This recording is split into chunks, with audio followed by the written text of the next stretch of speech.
schools are budgeted, and I'll take that time for if there's any questions around that. Okay. All right. Thank you very much. And then we'll go ahead and move on and on the agenda. Thank you, sir. Okay. So let's jump into our middle school options that we presented to you last time we met. So you can see here that option 3 was clearly the winner. Most people felt like it was the most balanced and was going to provide the best option for the board to consider. There was a tie between option 1 and 2 because group 4 felt like there wasn't much difference between the two. So our plan is to go ahead and present all 3 of these to the board on Friday at their extended work session / retreat so that they can, they'll know what the committee recommended. This was your committee feedback on option 1. And so Colleen's going to pass out, or did you already pass it? Okay. You have a little paper that has some things highlighted in purple that we gave you some answers. So we're going to give you a minute to kind of look through those. And if you have any additional questions on that, we will take those.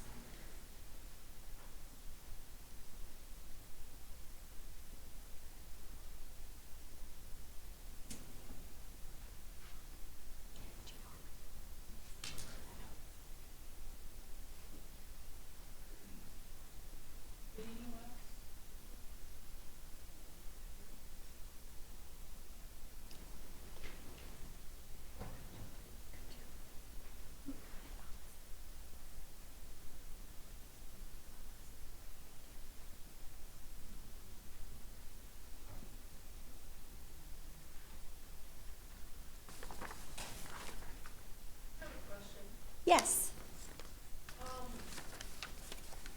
Oh, President, can we have you use the microphone, please, just so we can make sure it's recorded? I was just curious if there's any boundaries of middle school and boundaries of high school that overlap but go into different feeder patterns. That's a good question. Colleen, President was asking if there are any boundaries that overlap that go to different high schools, for the middle school boundaries that overlap that go to high schools. Did I say that right? Okay. I'm just wondering if there's any middle school boundaries that overlap with the high school boundary that's not the same feeder pattern. There are a couple of middle schools right now. You have 2 middle schools, both Vista and the Sierra split 4 times, and Vista splits twice.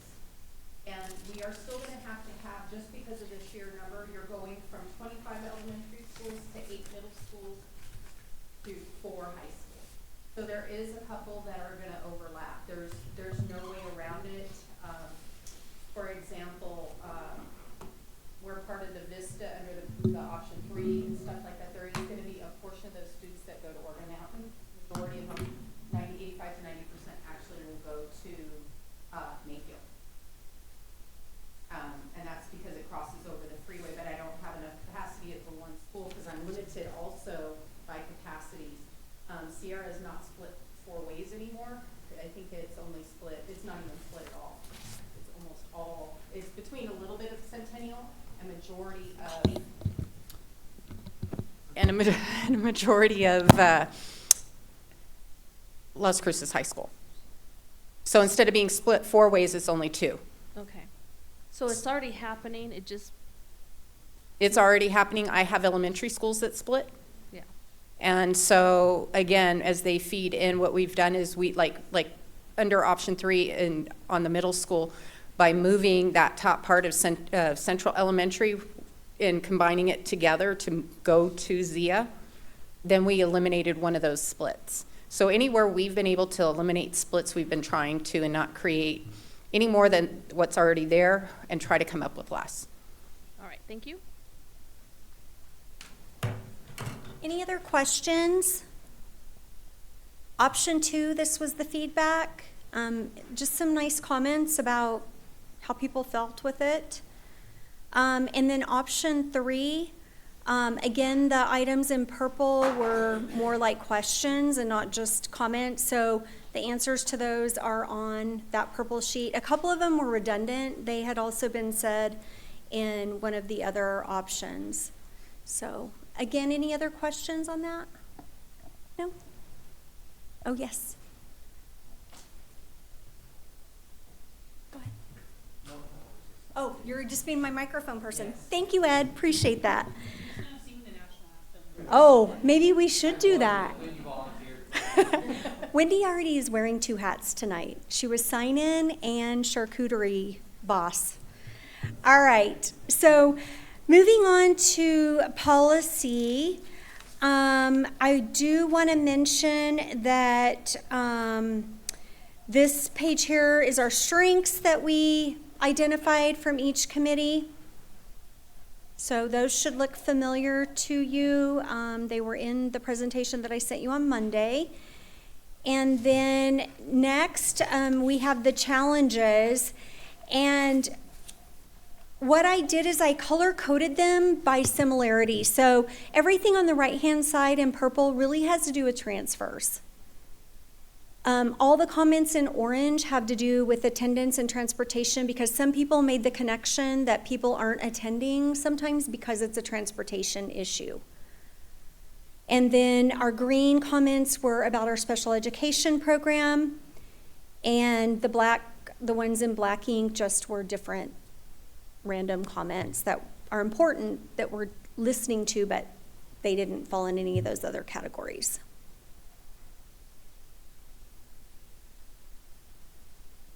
So we clearly know we need to address transfers.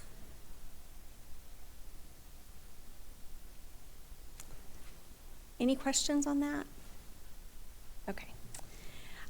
Next slide is how does this policy affect different student groups? And we got a few comments here, which we will definitely take into consideration as we move into addressing the changes to the policy.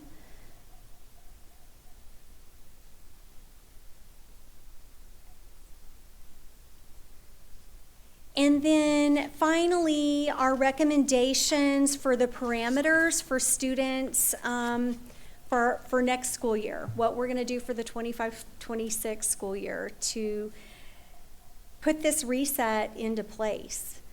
So 4 of the 6 groups, right there in purple, all recommended the 5th, 8th, and 12th be able to stay at their schools. So 4 of the 6 groups made a comment about 5th, 8th, and 12th.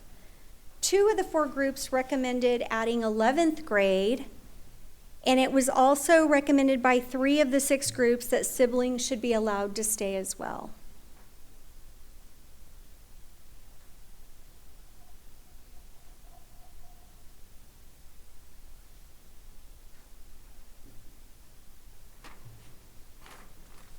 Any questions on that? So this will be part of our group work a little later on, so I'll explain that to you here shortly. All right, parking lot. So the first and second bullet will be addressed as we update the transfer regulation, not the policy.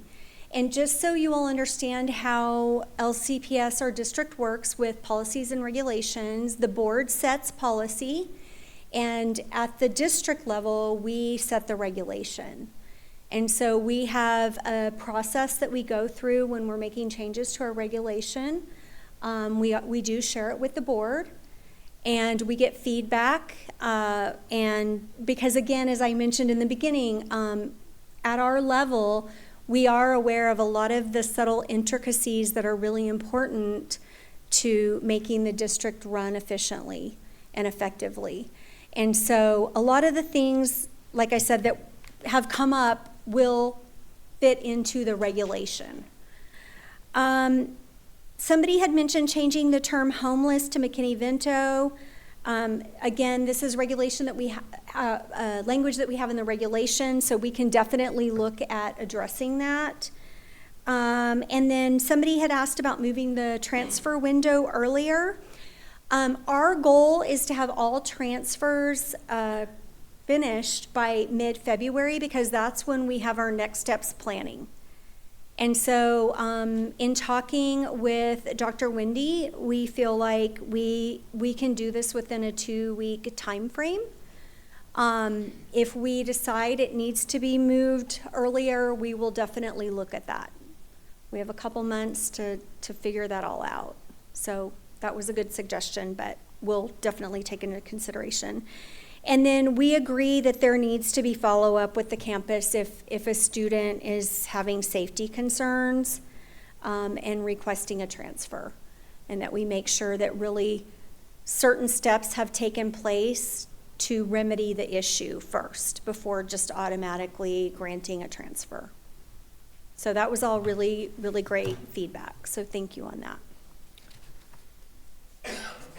All right, so the next slide is recommendations from you that we are including for the board. And so this information will be shared with them on Friday. And these were the big picture of what you've given us over the past 3 meetings. So restrict the number of transfers. Everybody said we need to tighten this policy up. The centralized transfer system. We agree that that is a better way to go, and we'll present that to the board for their consideration. Several of your groups mentioned the transfer matrix. And then also, for students that are having attendance or behavior issues, should they be allowed to stay at a school they've transferred into? So that's something else we need to consider. And then also transportation issues. Some people may not be attending to the school they want to transfer to because their transportation's not reliable, or work schedules, or whatever it may be. So those are things we know we need to make sure are solid before we accept a student and allow them to transfer. And then limiting the reasons for transfers, and then the online portal we also understand, and it's a great idea. Any questions on that? Yes. If you could go back one slide, please. Sure. So for the piece that talks about contacting the school to thoroughly investigate the incidents, I would just make a recommendation that the investigation include speaking with the family, because a lot of times the family's left out of those conversations, and it's just a conversation that happens between downtown and the administration, and you don't get this, the story from the teacher, the story from the actual family. They never get to talk to the investigator. And so I would recommend that. Make sure that the families have a piece of the pie in that conversation. And then on the next slide, please. So I've been here throughout the process, and I can't recall any of the groups discussing or making a point of talking about transfers being a privilege, or there being behavior issues. I can't remember that. Can you tell me which groups talked about? I don't know that I can tell you specifically which groups, but these were exactly from the groups, and it was on one of these slides. Let's see.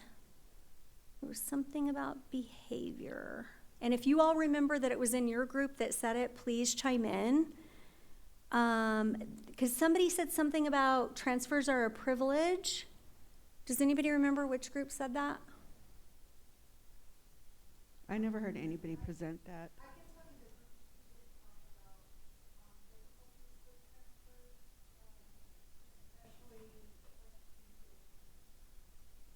And I think,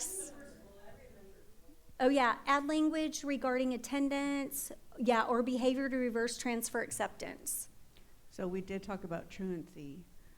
So my concern is that there are groups of students that are informally transferred, despairingly, And so I think it's important to take into account why students are being transferred, and not that they're transferred informally, not because they're a behavior person or they're a student who needs more support and they're transferred. So I didn't hear much about people talking about behavior and this being a privilege throughout the process.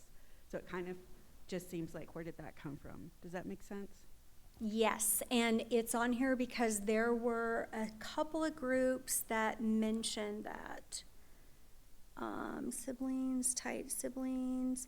And somebody mentioned over here that also it was a student that had given us that feedback as well. So we can go back and look at that, but it was in some of the group feedback. And I hear what you're saying, and I think those are very important, valid points. And whenever we're looking at those safety issues, I agree that family needs to possibly be contacted so that if there's more to the story, we're knowing what that is. That's our program for our homeless students. And so in the regulation, and I believe in the statute, it labels homeless students. So, yeah. And the main reason is kids don't want to get homeless. Okay, that's a very valid point. Yeah. And unstable housing. And if they live with a relative, that's considered homeless. If they don't have their own home with their nuclear family. So there's lots of parameters around that, but I think that is a great suggestion, and we'll definitely take that into consideration as we move through the policy. Any other questions on that or comments? And the reason I say possibly is because I'm not the one that creates the policy. And that's, I want you to know, like, we will make these suggestions, but ultimately this comes down to the board, and then once we get into the regulation. All right, so I believe I was here. So in looking at all the feedback, these were the 3 recommendations that we would like to bring forward to the board, but you're going to have some time in your group this evening to discuss these, because we got your feedback and then we kind of put them into some recommendations, and then now we want to make sure that you're good with this. And so if you feel like there needs to be adjustments in your group this evening, you will have time to do that. So the first one is incoming 5th graders. And remember, these are guidelines for next school year as we start to restart the reset of the new zones. So incoming 5th graders, 8th graders, 11th graders, and 12th graders stay at their current school in addition to their siblings who are currently enrolled in the same school. Transportation would be parent responsibility. So if you're a 5th grader and you have a sibling that's 1st through 4th, they can stay with you. But if you're a 5th grader next year and you have a kindergarten sibling coming in, the kindergarten sibling would need to go to the redistrict school, the rezone school. If you're an 8th grader, you get to stay. If you have a incoming 7th grade sibling, that person gets to stay, that student stays. But the 6th grade student would be new to that school. So the 6th grader has to go to the new school. 11th and 12th graders, they can stay. And if they have a 10th grade sibling, the 10th grade sibling could stay. The 9th grade sibling needs to go to wherever their new zone school is. So that's number 1. Number 2, all high school students currently this school year, the 24-25 school year, on a roster for activities, fine arts, and/or athletics can stay in their current school. But transportation is parent responsibility. And this includes the 8th grade students on a high school roster. So I know sometimes we have 8th graders that are playing varsity golf, right? So they're on that high school roster. I know you all understand that this is really difficult, right? We don't want to upset everybody's apple cart. We just don't. We want what's best for our kids, but we also know, as we said in our goals, we need a reset because we can't keep on the trajectory we're on right now. We have schools bursting at the seams, and then we have other schools that have tons of space. It's not fair to our students. And then the third recommendation is all others have to go to their zone school, except students zoned to a school for a program including special education or dual language. And our special education students, we know that. It's typically written in their IEP. It's right at the top that says where they're going to school. So that should not be a problem, but we also want to put our dual language students in there, that they're in a program and then they would be able to stay. So in your groups, this is going to be one of your feedback activities tonight, is to give us your final thoughts on this. Okay? And I think the word I used on the form is amenable. So we'll get to that shortly. All right, at this time, I'm going to turn it over to Colleen so that she can go over the high school zones with you.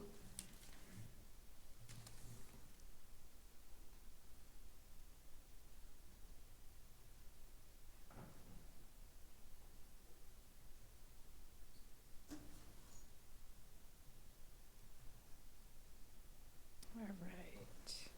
Well, welcome back, everyone. I'm really glad to see everybody came for this last meeting. And it's the most important meeting for quite a few people when we talk about high schools. So we're going to get into it because I want to leave you all with the longest amount of time possible to be able to work in your groups. And so if you have some questions, I'd ask you to just please wait till I get through the 3 different options, and then I can go back and answer any of those questions. So we're going to talk about the impacted high school zones. They are all impacted. We have 4 comprehensive high schools that we have to zone, and so we want to make sure that we try to get the best balance. Part of our issue is we are kind of limited to where these schools are located and trying to displace the least amount of students through this process. So just kind of quickly move into that. Transfers. All 4 high schools have high out transfer rates that exceed 20+%.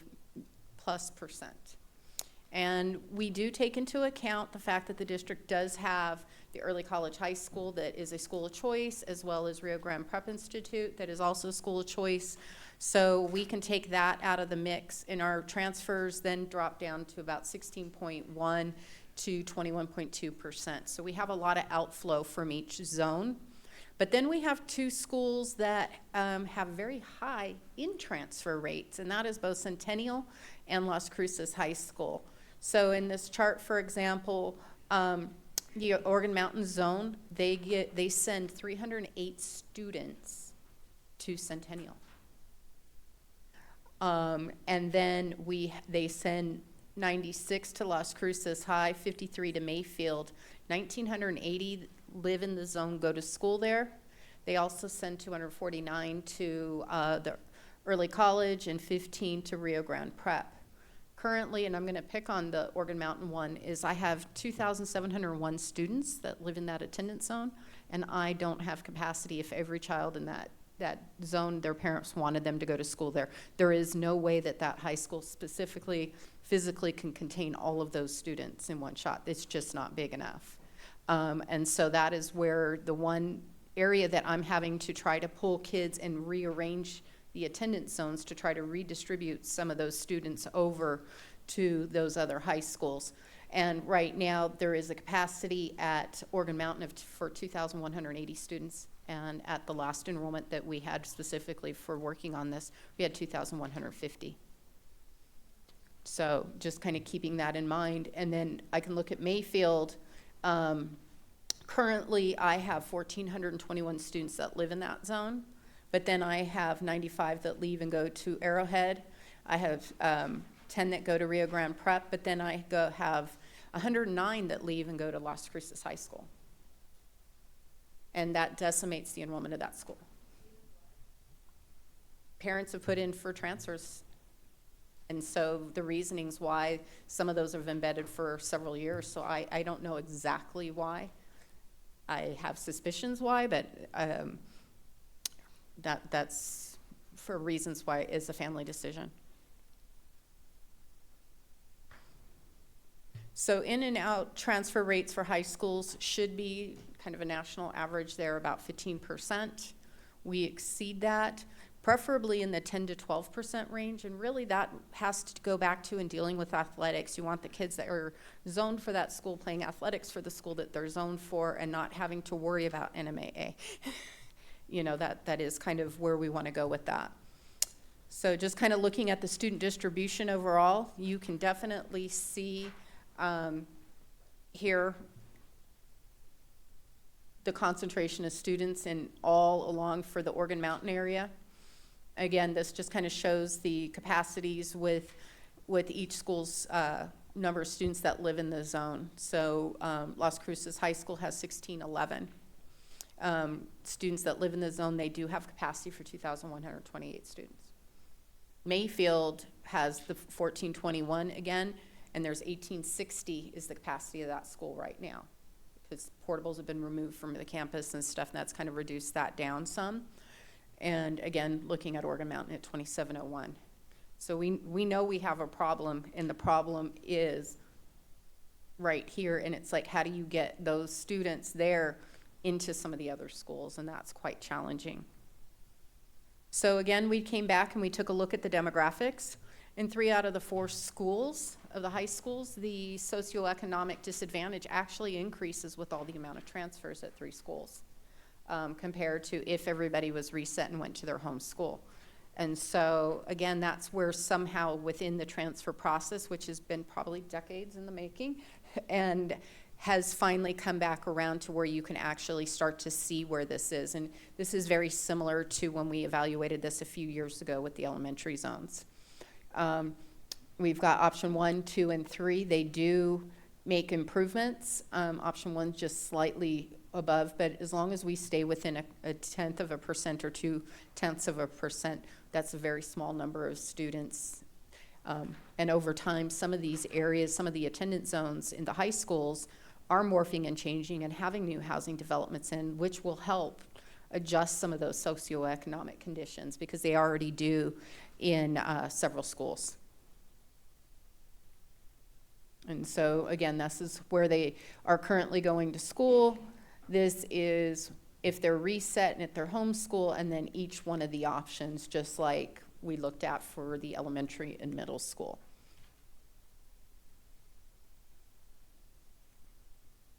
Again, looking at the number of students impacted, we've come back and looked at that based on the different options. All 4 schools are going to be impacted. Arrowhead Early College, Rio Grande Prep Institute don't have attendance zones. Again, those are schools of choice that the district can go to. One of the things we can look at, we have between 603 and 683 students that are going to be impacted by the boundary lines changing, and that kind of ranges between 8.1 to 9.2%. When you take that into consideration against the 7522 students, high school students.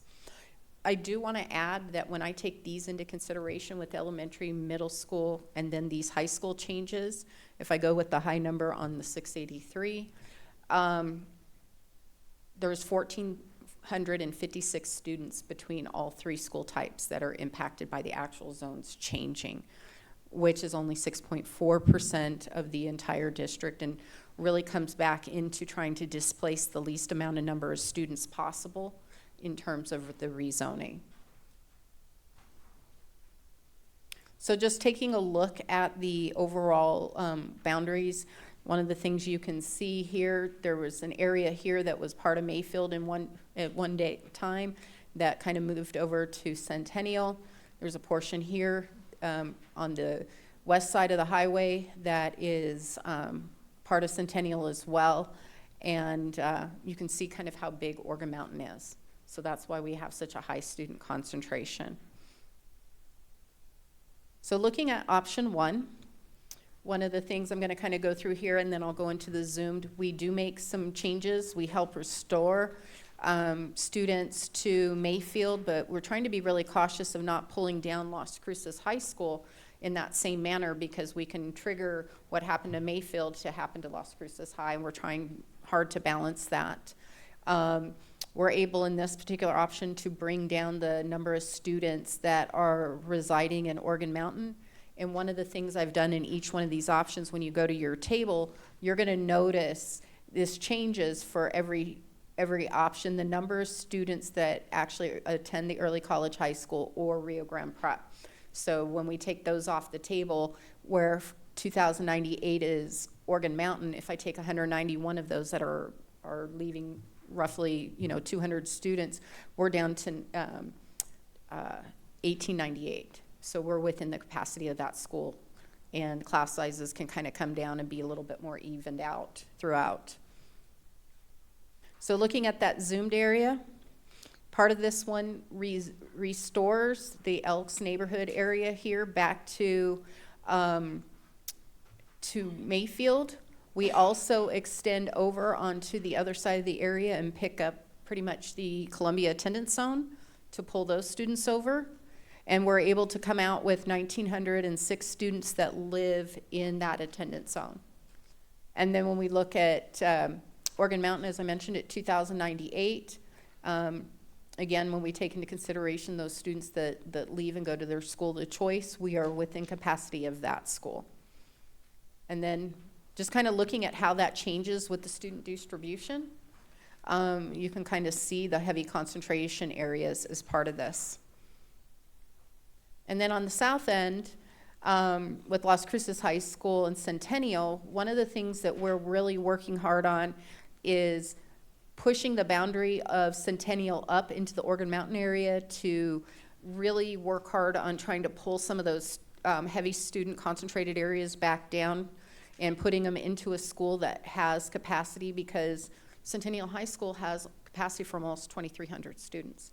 And that is, as soon as the Columbia students leave, there's like a whole wing area, a couple floors of space that become available for the school for additional students, plus improving utilization throughout. There is, for Las Cruces High School, there is a neighborhood here that moves from Centennial to Las Cruces High School, and this particular option pushes Centennial High School along I-10, along the highway here, and aligns it to this direction. And so, again, this one does meet some of everything that we need as terms of the requirements there. It greatly expands Centennial, which has the highest capacity. So again, looking at that, looking at how this looks with the student distribution as we move forward, again, you can see those high student concentrated areas, particularly up here, that we're able to push south as part of this.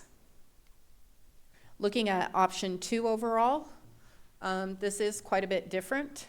I do kind of want to backtrack on every single option. The one thing that we are doing is using that Alameda Arroyo here as the boundary, so that we know that nothing's going to get built in that area, so it's a natural divider as part of it. Again, we are pushing that up here and pushing it out. So when we look at the enlarged area for Organ Mountain, this actually reduces Organ Mountain even further to 2018. One of the things to accomplish that is we pushed up this North Centennial border even closer and captured these neighborhoods that there's no walkable access to Organ Mountain, and bringing them south, because in the previous option we were already pulling from right here and working with student transportation. They're already going to be up in that area. They can pick up the students that live in that neighborhood. And again, giving back this area here to Mayfield, and then across the other side of the highway, we're down to 1865 there. So that's a really good solid number for Mayfield.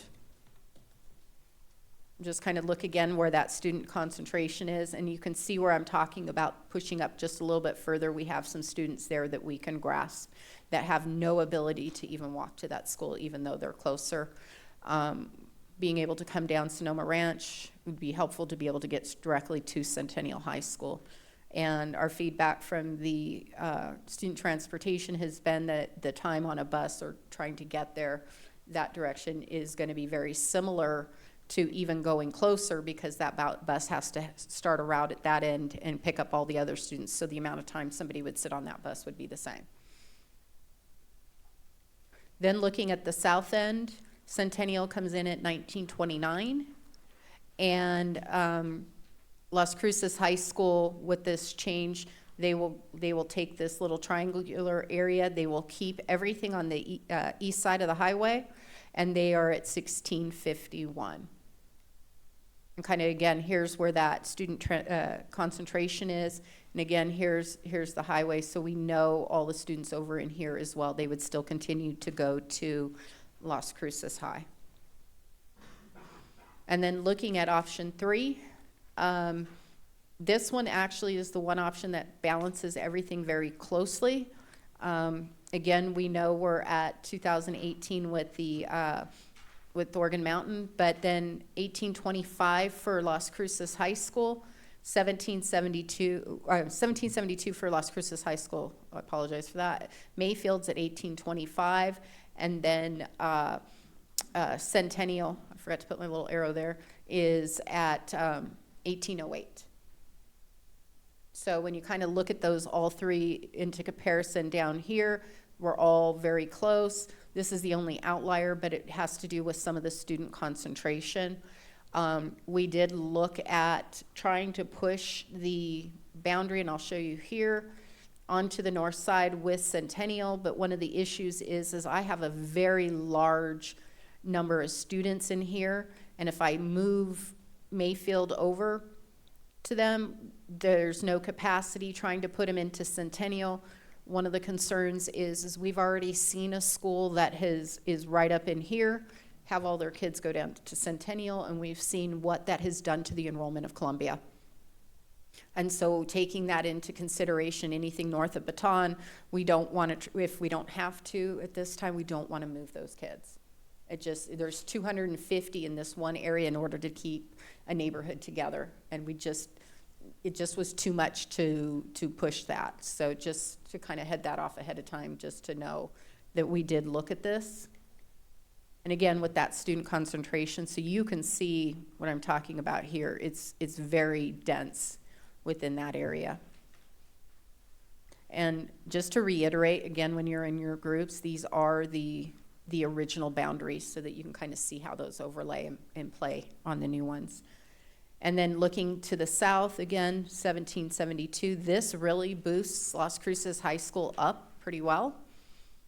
And then this is still with Centennial at 1808. We know that there is more housing that is coming right in this area. And what it does is it sets that school up to be able to address that very easily and account for that. So anything that happens anywhere in here or all the way out to Baylor, we've made sure that we've captured to put it to the school that has the largest capacity within the school district. And then again, looking at what the student concentration is, you can see some of these heavily dense areas. In Las Cruces High School, we did move one area out of Centennial. They get to keep that triangular area, and that really is what helps increase their number of students that live there.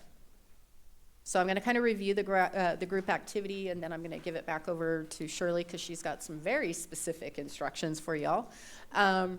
Again, looking at the feedback, review all three options, provide at least the three feedback comments you can write on the maps, identify your group's preferred two options, and then also look at the elementary options. But I will turn it over to Shirley to go through where she's at on this. Yeah. Is there any questions? Or do we? Okay. And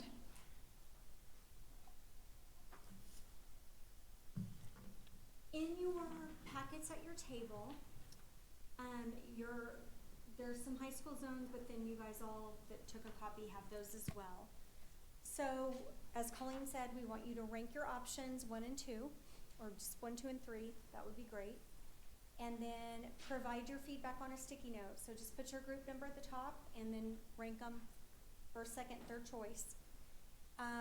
And then your feedback, if you can just put that on the sticky notes as well, that would be helpful. And just keep them in your folder and we'll collect them at the end of the evening. The second thing we need you to do is we realize that on the elementary zones, we didn't have you rank them. And we want to be able to tell the board how you all felt about the elementary zones. So I hope you can remember back to that. I put the maps in there for you to take a look, but on a sticky note, again, put your group number, and if you could rank the elementary zones for us, that would be very helpful. And then the third thing is the recommendations that we're making to the board, those 3 items that I went over with you. In your folders, there's some forms that look like this, and it has the recommendation 1, 2, and 3 that I went over with you on the slide. And then we'd like your feedback, and then is your group amenable? So if you could just give us the feedback and let us know, and I just need 1 master copy of this from each group. There's many in there, so if you want to jot your own notes on there, that's fine, but I need 1 that's got all the information on it, so I can collect that at the end. So if you can somehow note that so that when we pick them up, I know which is the final recommendations from your group. Okay, so we are going to give you until 6:40. So you've got 30 minutes to do these 3 tasks. So we'll be walking around. If you have any questions, just grab us. And your groups are basically the same, but if anybody doesn't have a group, let me know. And I made a couple changes just because some groups had like a lot of administrators in it, and I just kind of wanted to balance some of them out a little more. So you can just double check which group you're in. Right, and we also have, just double check your tables because they may not all be in the same place as they were before. We do have a table up here, we have a Sorry. table over here, so group Group 5 5, we put everything and group up 6 here. is up here. Sorry. That way we can all stay together. Thank you, Colleen. Yeah, Group 6, you're the star of the show up on the stage.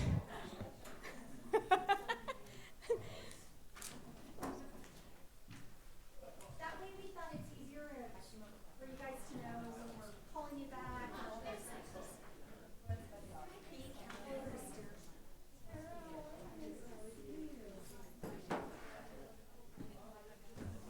Just be careful, it's a little be careful.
seeing the boundaries on the high school one? Can we pop yours back up? On the existing? They can't zoom it on the iPad? Yeah, they can see it on the iPad, but on the copies. Okay. Just the existing ones? Yeah. And you guys can also use the iPads. And if you want more iPads, we can get you more iPads. There it is. I know you read it earlier. And it was in the actual redistricting one. No, it was in the regs. It was that you told me you just passed. Read it earlier. Mommy, this has every 5 years we have to.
Someone back there was asking why. So from which If one? you look here, this is where everybody lives. This is where, based on where they live, the 37, it actually got better to 35. Oh, I see. They're asking us to select their options, but which one of these would make sense?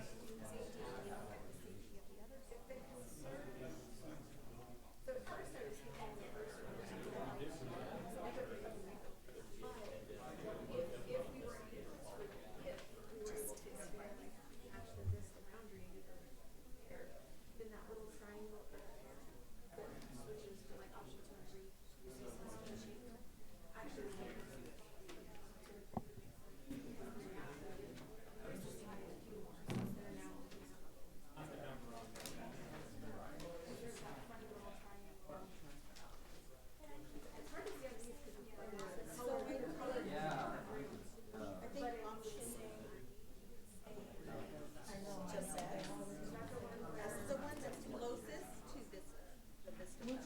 it could just be her projection.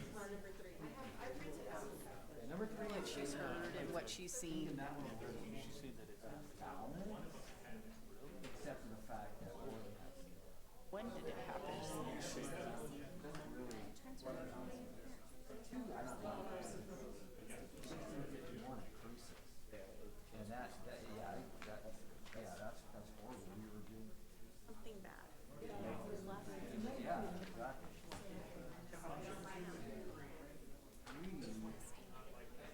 Oh, yeah, I heard the. In 1825, it's still Oregon at 2,000.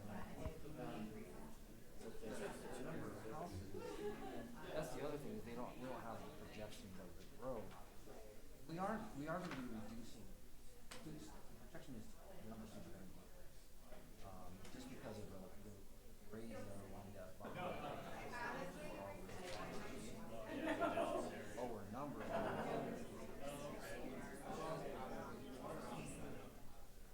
Now,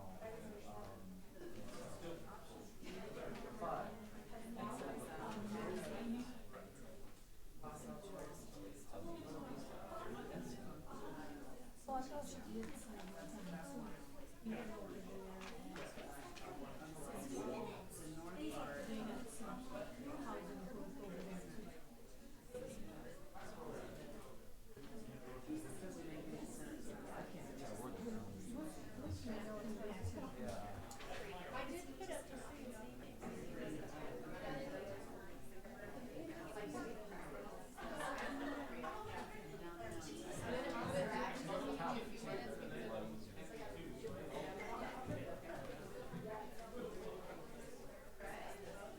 yeah, so wherever the division that is for Vista, for option 3 in Vista, and then I don't know over here, I can't see where you could find that over here. I don't know if this is it. I don't know where it's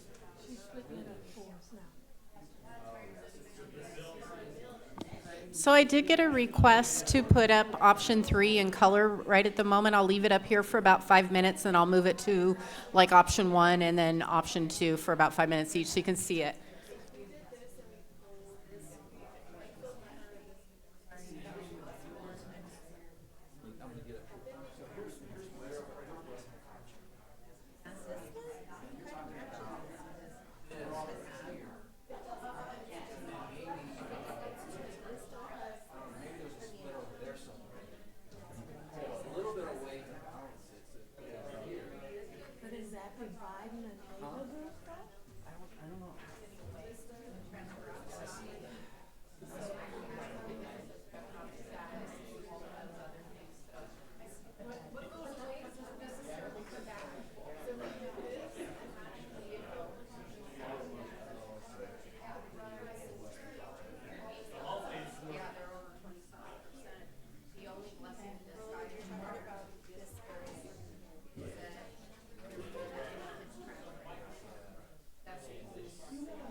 So like Mayfield, like that one little corner, that was different, a little closer to this one.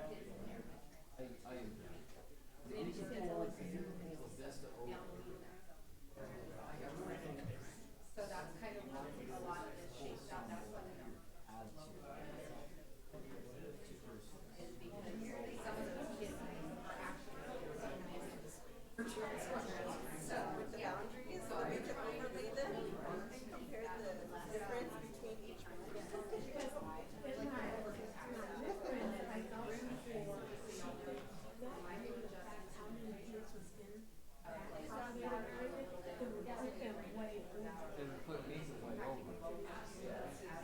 But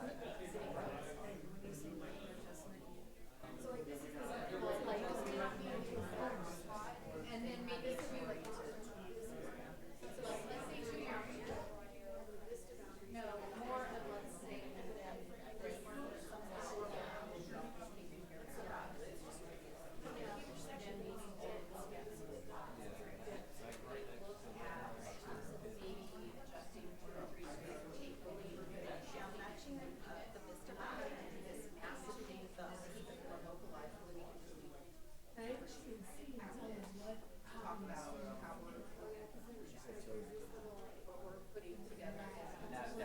that one area. you know what I mean? Because they've already done. If we do these micro adjustments in the future as the community grows, and there's gonna be another, down the road, there'll be another. I personally like option 1 or option 2. As micro adjustments. It's needed. Small little changes, so that we start to do better with the revenue. Because right now, like even option 1,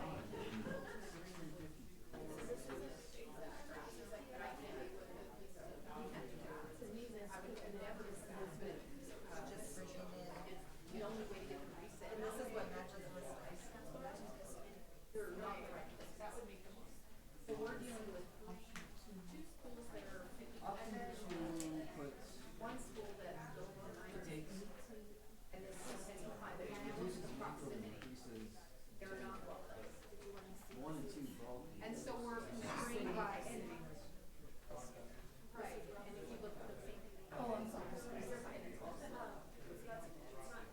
Exact, but that's, you know, we've had so many.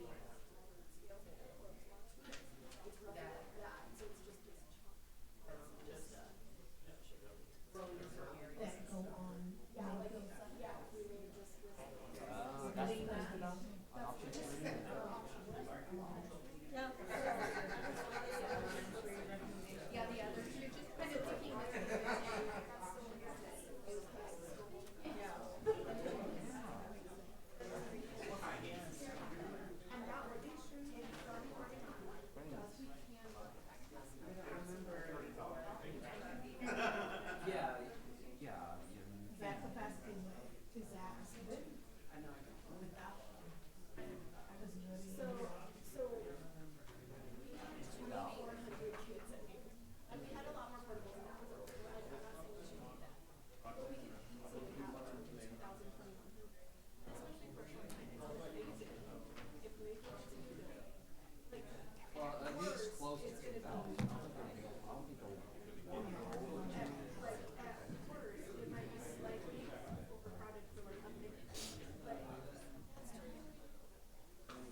talking to the groups. Do you know what I mean? And just giving 5 minutes here, then I'll switch to one, just to.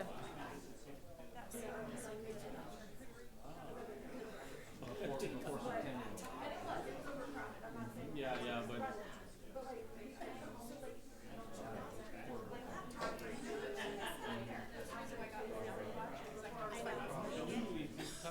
Because I do that quite frequently. It takes 2 to 3 years before it kind of settles down. Find it. But we're still we'll be monitoring it every year, but it does take about 2 to 3 years. Justify building Mayfield at the top on the sides instead of high schools, because they're all built for over 6,000. Yeah. If we build Mayfield for only 1,800, Yeah. like, we're gonna take it. And this was Frost, we were just talking about that. You have about 10 minutes left, so please make sure you're allowing yourself time to get to the third activity. That's a great challenge for public school finance authority when they start spending proposals at the capacity of that. And so back and forth now information along with it.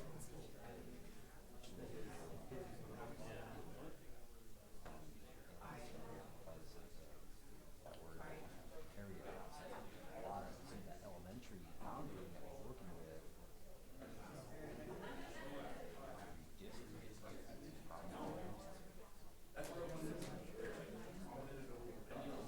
So it does. I mean, what you're saying here makes a lot of sense.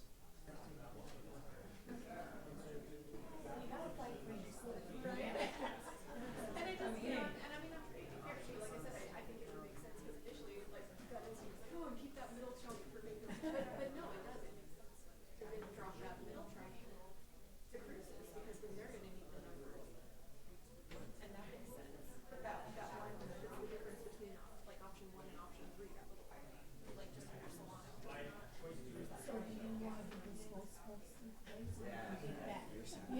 Oh yeah, yeah, yeah. No, you guys are ahead of me. I was already like, oh yeah.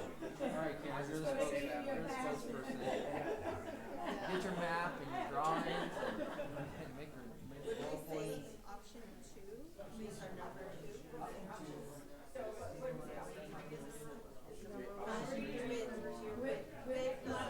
With modifications. There's option 3, and then option 2 is option 2. Yeah. Still kind of matching the Vista.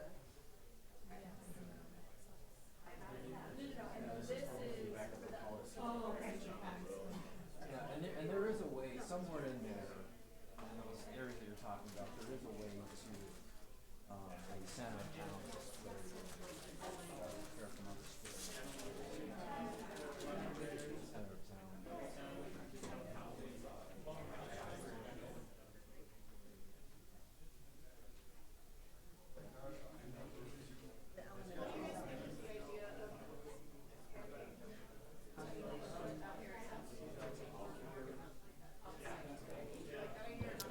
We are getting close to about having just 5 minutes left, so want to definitely make sure you're moving on your task list there.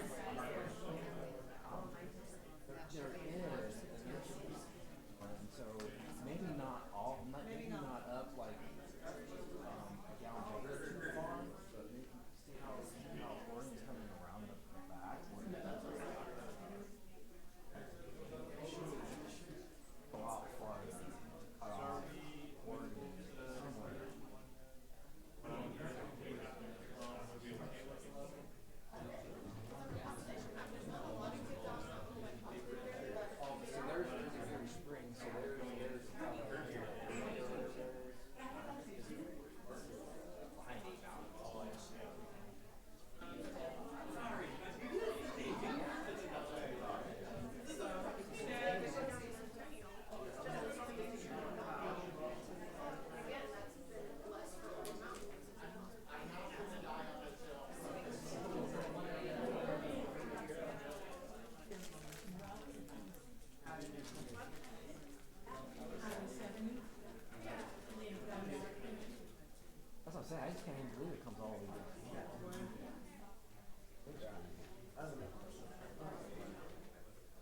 I know there's a lot of BLM land that they're not gonna build, but this land, there's a lot of, and it's sparsely already. It's not really big, but at some point,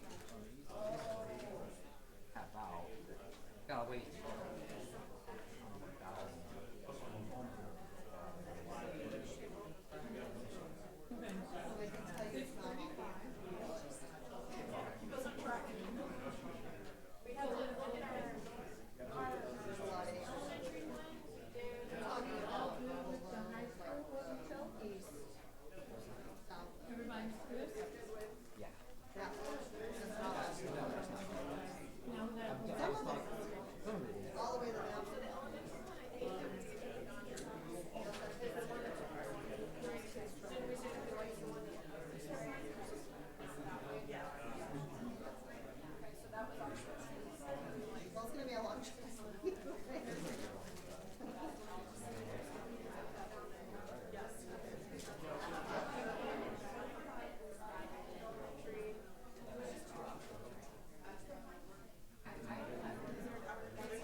I think they're elementary, there's two.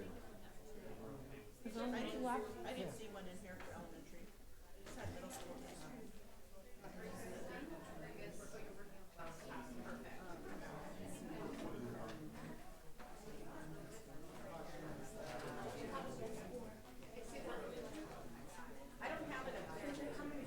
There was just two. So just which one you one or the first one or the second one? Because my problem was, schools are located, I didn't have a lot of push pull versus when I have larger areas, I have a little bit more push pull. And again, we're trying to keep those kids.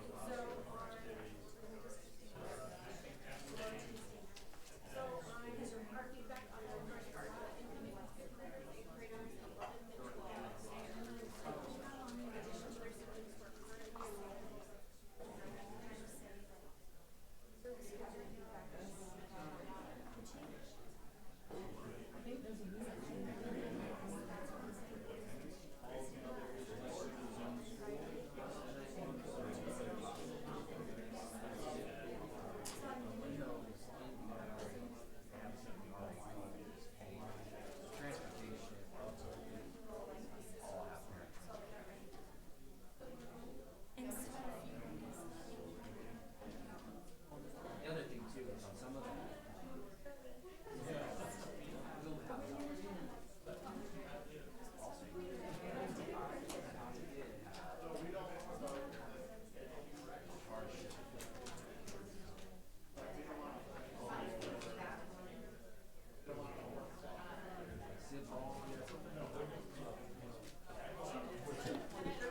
Okay, this is your 2-minute warning and wrap it up and then we'll report out. 2 minutes.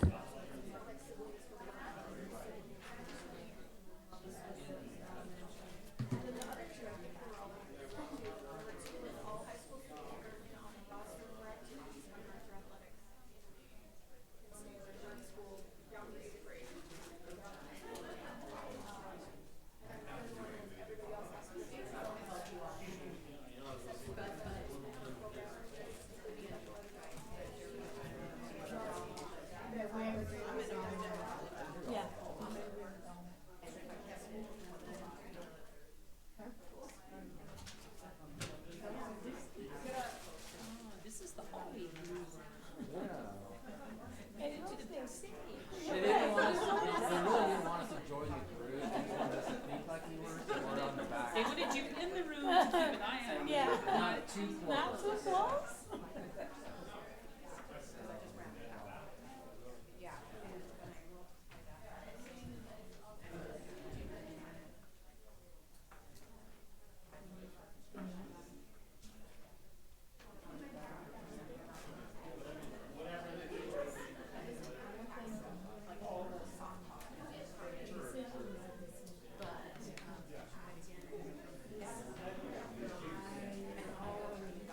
this is way too.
How's everybody doing? Are you wrapped up? Ready to go? Thumbs up if you're good to go. Does anybody need more time? You need one more minute? Okay, one more minute. They're gonna be doing all this. This is what we're putting together. Yeah.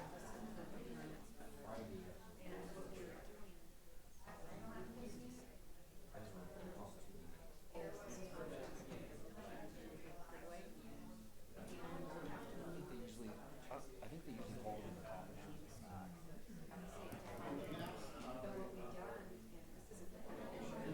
They'll actually take it to the whole. That's the first time. I don't know. Originally, actually, on Tuesday, that was that review and talk about it.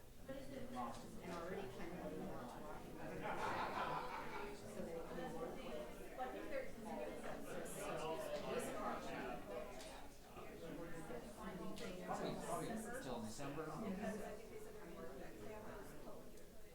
Oh, they have the town hall. That makes sense.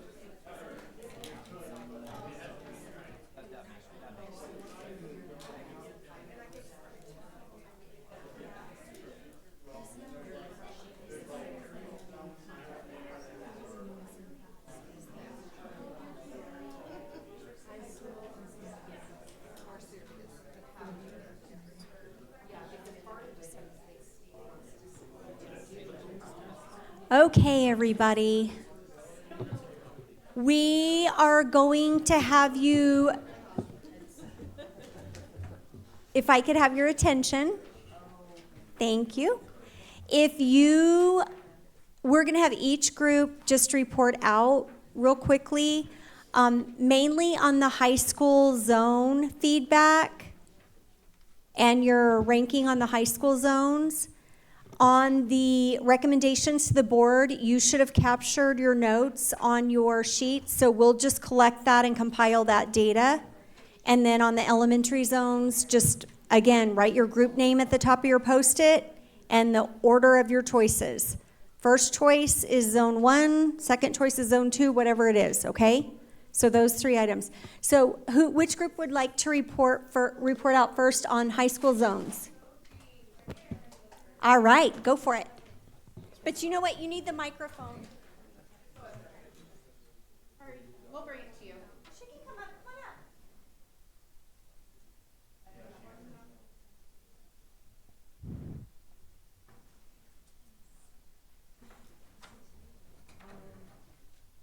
Our group 4 rank high schools. Option 1, we had 1 vote for number 1, and then we had no votes for option 2. Option 3 was 5 votes for number 1. And then our feedback was Organ Mountain still being at capacity, and Cruces and Mayfield being landlocked and lack of growth. And option 2 was a big fat no. Cruces will end up being like Mayfield.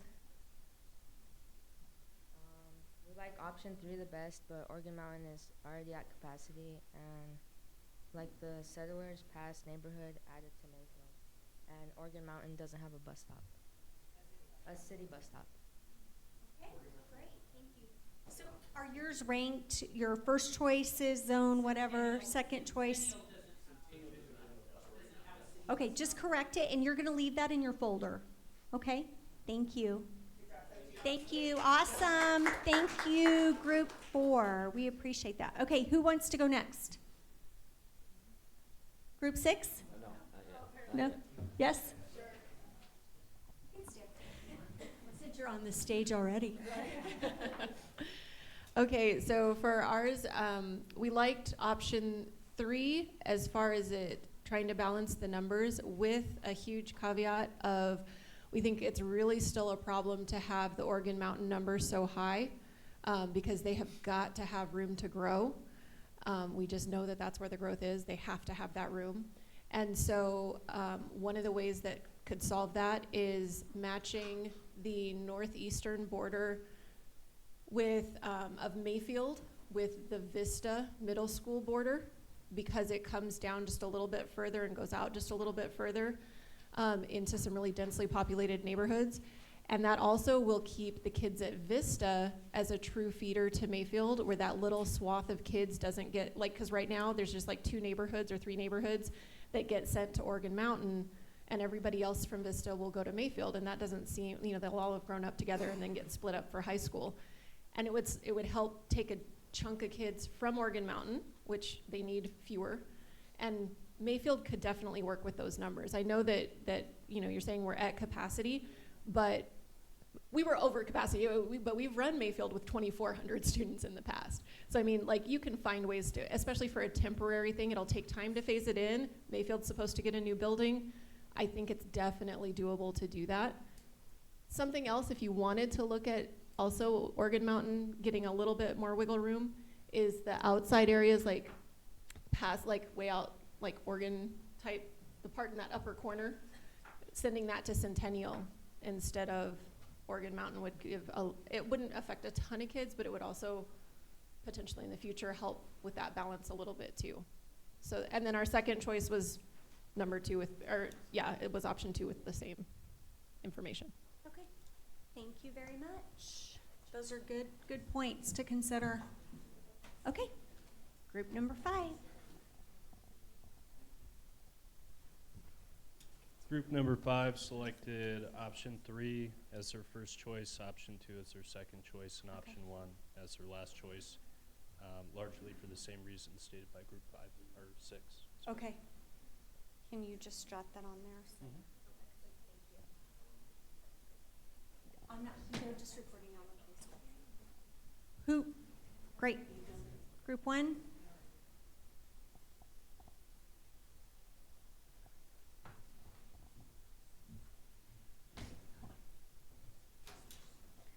The only option that we really liked was option 3, as it was most balanced, because we were kind of worried about seeing, like, if the number at Las Cruces decreases too much, it might have the same effect that we just saw at Mayfield with having too much of a drop. So option 3 was really the only one that we liked. Still worried about the growth at East Mesa. So the Organ Mountain still being really high up in the 2000s was a little worrying, but it was still our best option. And then our second choice would just be option 2 for similar. And it would help fill up Centennial since they have so much room with Columbia leaving. Thank you very much. Good points. Group 2.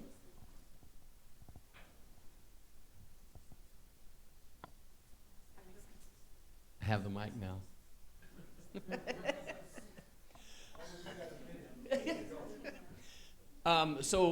For group 2, we also agreed that option 3 was most balanced. It seemed fair for most of them. We thought that option 1 didn't really help Las Cruces High as much as it could, and kind of the same as 2, and then it really pushed Centennial High. And I think just feeling where everything is at, 3 was definitely the most balanced option, and so it makes most sense. Great. Now, who did we get? Everybody? Oh no, group 3.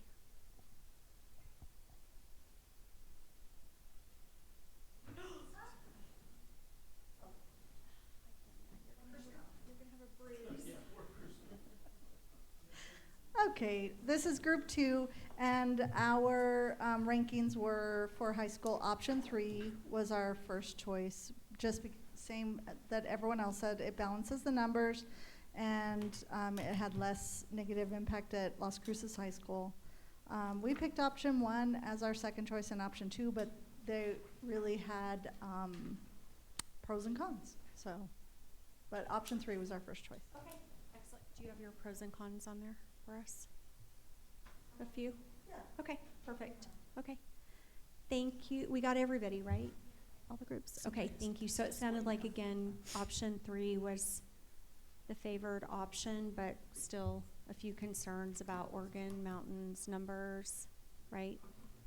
Okay, so I know Colleen was taking some notes, and we'll compile all this information and take a look at it before we present to the board on Friday. All right. I'm going to switch back over here. You're going to have to work off of this screen here because it extends over. Okay. So what happened to this?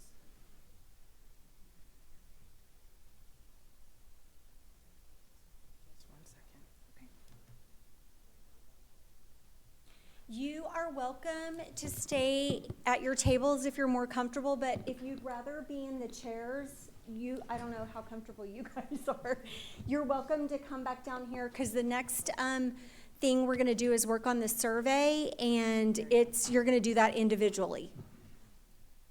Okay, thank you.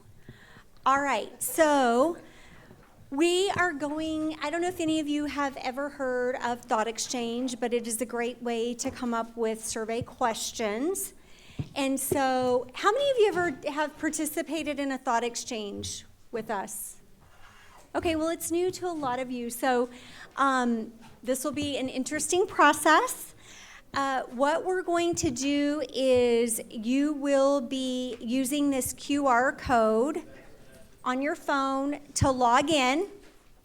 The question is right there, and the question is, what question should we ask families about redistricting? What's going to help us glean more information on what parents prefer? Now, remember, we have a town hall tomorrow night at Oregon Mountain, and then we have our second town hall on the 20th at Mayfield, and then we also have a town hall in December in Spanish for our Spanish-speaking families. And the survey goes out on November 21st, so they will have hopefully already participated in a town hall. And then they will have until December 10th to provide their feedback. Is everybody okay getting the QR code? Okay, so what I'd like you to do is write down some questions that come to mind about what information you think we need to ask our families and staff members about redistricting. And then I'd like for you, they're going to pop up on your phone, I'd like for you to rate. You're going to be able to rate other people's suggestions. So I'd like for you to take the time to rate at least 10 other responses that come up. So everybody's responses are going to show up. So I'm going to give you 10 minutes and 29 seconds because I accidentally hit the button and I can't figure out how to make it go back to just 10 minutes. It was either 9:59 or 10:29. So I'm giving you 10:29 to write down your questions and rate at least 10 other answers. And I'll give you like a 2-minute warning and then we'll kind of discuss it. Is everybody logged in? Yes.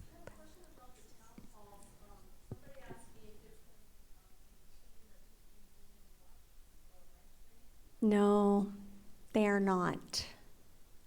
The town hall's live streamed or Zooming. No. Why not?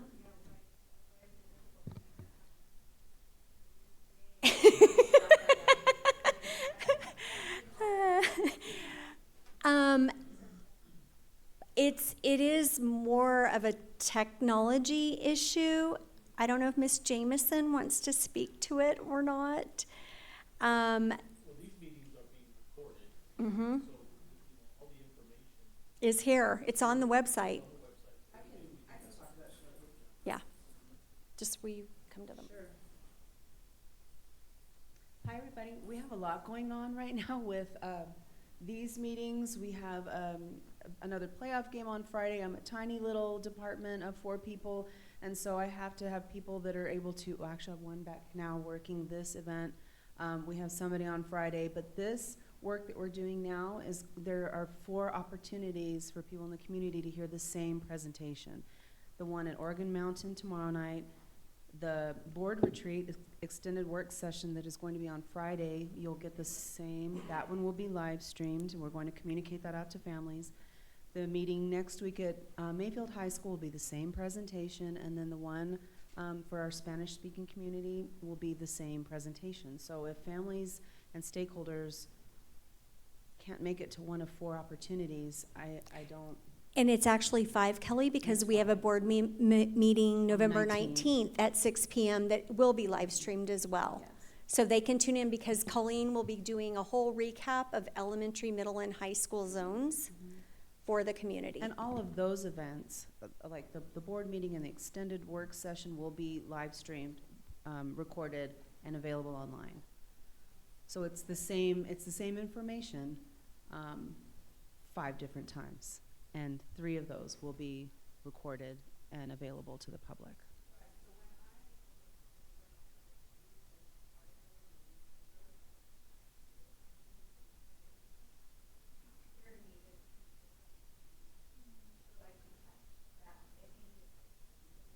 I can clarify that, sure. And we'll be sending out media advisories before tomorrow for the media so that they can capture that information and share it on their website. So I appreciate the feedback. We'll clarify that. Yeah.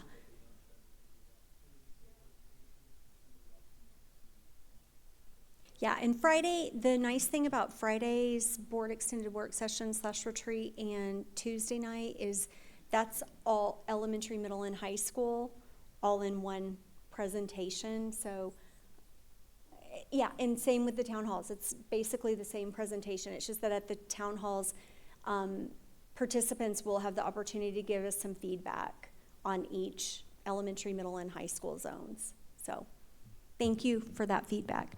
All right, you guys ready? I'm gonna hit the timer. If you need help, raise your hand. Hopefully our admin team has done this before that are at your tables and can kind of help guide you, but we'll watch for hands raised that need help. All right, so send us your questions and you're going to rate at least 10 of the other answers. Is anybody having trouble with the QR code? No? Okay.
please make sure you rank at least 10 of the questions, because that's important for our collaborative process and to get your input.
How many of you need more?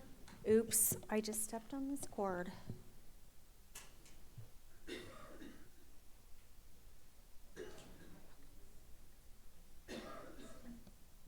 Can you just give me a thumbs up if you're finished? Okay, I'm gonna give you a little more time because it looks like you need a little. We have about 4 minutes left.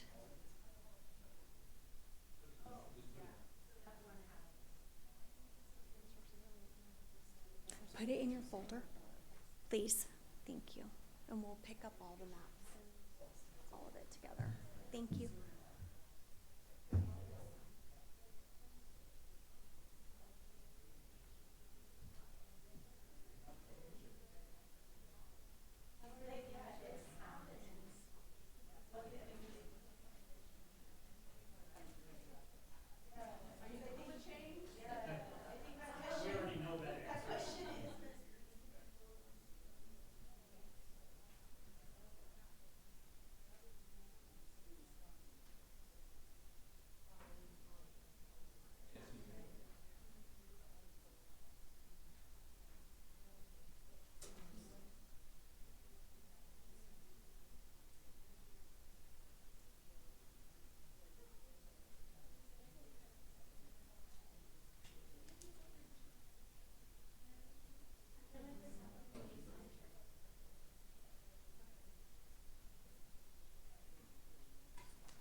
Please make sure you rate as many questions. If you've rated 10 and you can do more, I would, because the top rated questions are likely what we're going to be considering for the survey.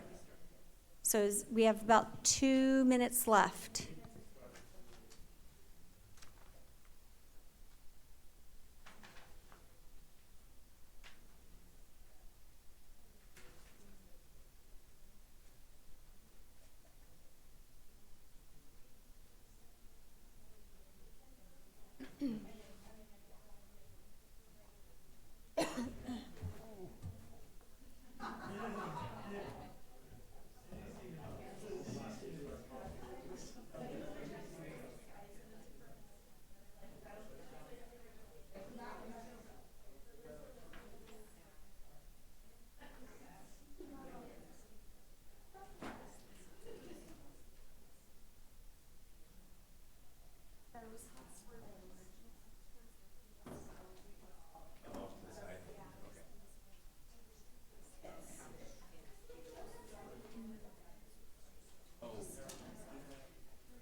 Okay, 1 minute left.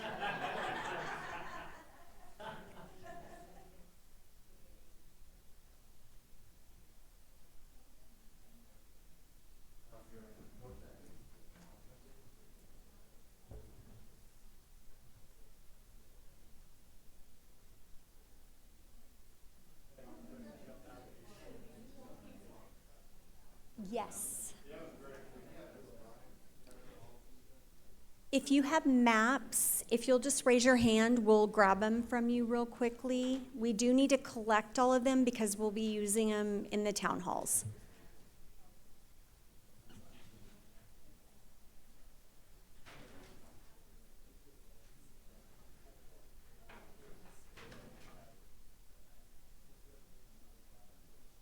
Okay, that's time. So we would like to keep the survey to between 7 and 10 questions. And so the nice thing about Thought Exchange is that you put your questions in and then other people ranked it. And so the number one ranked question are these top two right here. The first one, how much do you rely on or require district provided transportation? It's a great question. When boundaries are moved and students are required to move schools, parents would need to provide transportation to attend previous school. I think that is a good question for us to find out from parents because transportation is a big piece. The second highest rated question that you submitted, are you willing to transport your child to the current campus if school transportation is not provided? So that's excellent. And we may be able to make that one as a sub question to the first one. So we'll figure out how to kind of combine some of these. The third highest rated question is having a more balanced student capacity and balanced class sizes important to you and your student. So that's a great question. The next one was also rated 4.2. With these proposed changes, will transportation become a problem for you? So that again ties back to the first question, so we may be able to incorporate those. The next one, what is the most important factor you feel the Board of Education should consider when selecting a redistricting option? That's excellent. And we can come up with some multiple choice items for that. That's a good one. The next one, will you consider keeping your child at the current campus if they are an incoming 5th grader or incoming 8th grader if the siblings are not permitted? That's a great one. Really good. If your child will be required to transfer, what do you think will help make the transition easier to start a new school year? I really like these suggestions too. The orientation, open house, which we do for every one of our campuses. So we'll just have to make sure that parents understand that we know. Okay. You're now mixing kids who are coming from different campuses and So more like team building and getting to know the kids that are there, right? I like that. That's really great. So next one is, what is the biggest concern you have about redistricting? I think that also is good, and just an open-ended question for that might be a great way to go with that. Next one, if your child will be required to transfer, what do you think will help make the transition easier to start the new school year? So wait, was that the same? Or did I already read that? Maybe I already read it. Okay. Which student services are important to you based on school campus? Absolutely. For our specialized services for our kids, we get that. Our low incidence, hard of hearing, that might factor into the family's decision on transfers and IEPs. Yes, that definitely is a big consideration. What's their biggest concern about redistricting, and what should the board take into consideration most? That's awesome. We had one similar to that. And then after reviewing the new boundaries, how likely are you to transfer your student? That's a great one. We can do a scale. If you live in a school zone that is impacted by redistricting, how likely are you to file a transfer request? I think we had one similar to that already. What are the most important factors you consider regarding, regarding the schools your children attend. Okay? And we can have some A, B, C, D if we need to. If you live in a school zone that is impacted by redistricting, how likely are you to file a transfer? We had that one. With the transition, that one we had. So, they keep, yeah, they kind of repeat, don't they? Back again? Okay. Okay. Okay, got it. Let's see, we did the transportation. What would be a good reason to transfer your student? Okay, do you feel transferring is a privilege? Should students' families be held accountable for GPA attendance behavior if they are a transfer student? Do you have concerns about differences in the quality of education between schools and the new district lines? That's an interesting question, for sure. How many families will struggle with transportation due to redistricting? And I think, correct me if I'm wrong, were you meaning if they decide to stay in their current school? Is that what that was meant for?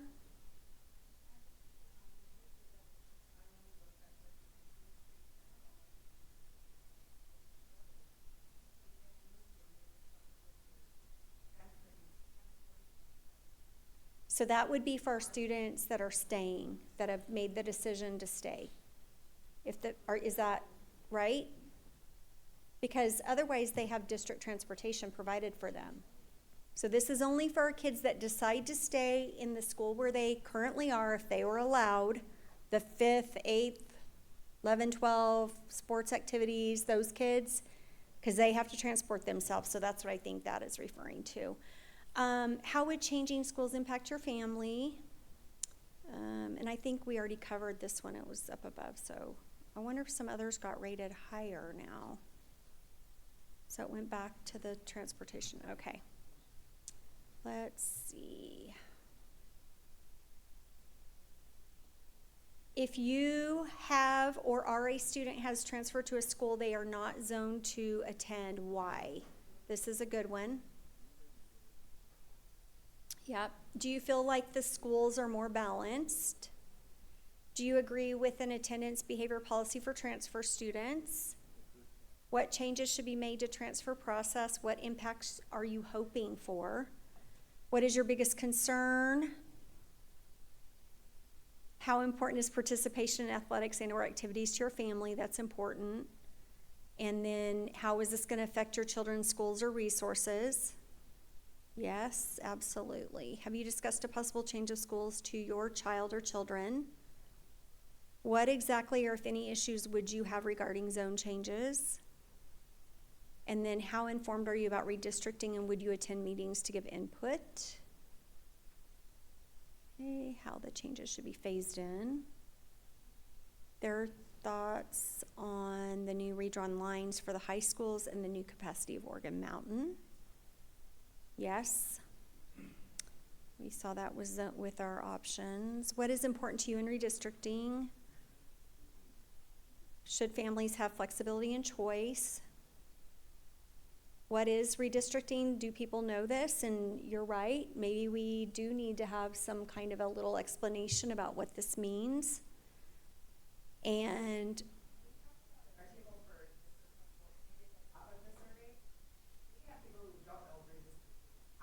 okay. For whatever the reason may be, right? So maybe something, it's not a question of if we're redistricting, Yeah. So And what does it mean? something at the top that, what it means and why it's occurring, and what those like are intended goals. Sure. So that's a because people who may not know, they may not know. Sure. And then we're not, because we're not really asking them. And that's a really good point, Michelle, for how we start the town halls. We need to go back. Yes, thank you for making that point, because you're right. Some people may not have an understanding of that, and we can work on that on the PR side as well.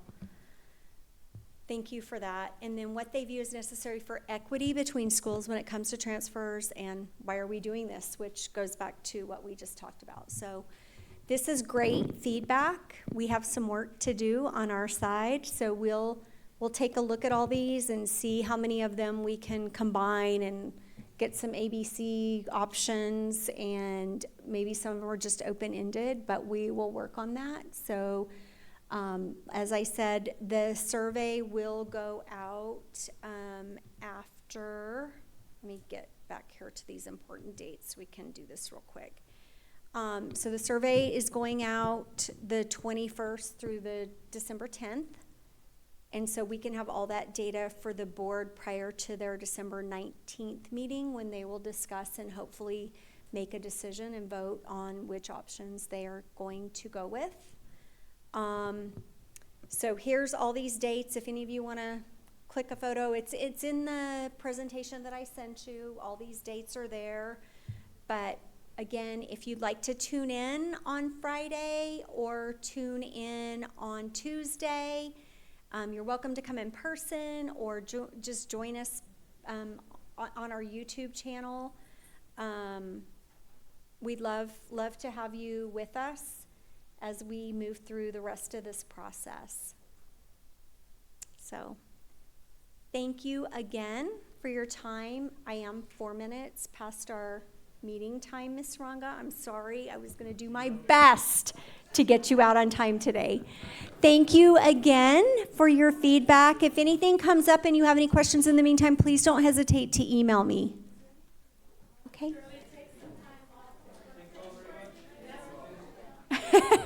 Thank you again.